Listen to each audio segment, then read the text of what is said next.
मुझे छोड़ दें, इनको ना मैं इनके वारंटी लेके आया। हमें बताया गया है कि एक सेकंड सर, जी हमें ये बताया गया है कि यहाँ कुछ लोग हैं। असल में हम बैठे हुए थे अपने लॉज में, मीटिंग कर रहे थे यहाँ सादिक साहब के पास, तो मालूम हुआ कि पुलिस सेंटर हो गई है अंदर और इन्होंने इस लॉज को घेरा हुआ है, लॉज नंबर 401 को। हमने इन्हें कहा तो ये कह रहे हैं कुछ लोगों के वारंट्स हैं जिनका ताल्लुक शायद JUI की किसी तंजीम के साथ है। तो मैंने समझाने की कोशिश कर रहे हैं कि लॉजेस में आप इस तरह एंटर नहीं हो सकते और अगर किसी के पास कोई वेपन है तो आपका हक है, आप फिर भी चेक कर लें। तो बहरहाल वो अपनी जिद पे अड़े हुए हैं, बातचीत हो रही है।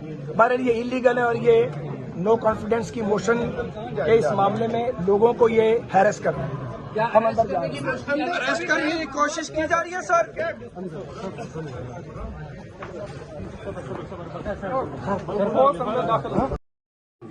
इनकी वीडियो बनाए इस पुलिस वालों की वीडियो, मीडिया वाला बनाओ तो इनकी वीडियो।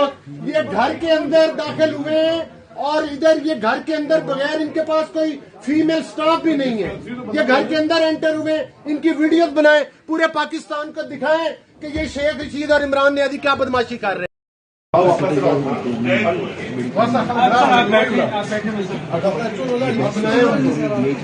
अली गौर खड़ा है, वो अपना अगर रफीउल्ला है, बाकी भी सारे राणा समावली भी अंदर है, ऑपरेशन अवैध साहब ने आगे नाम नहीं पता।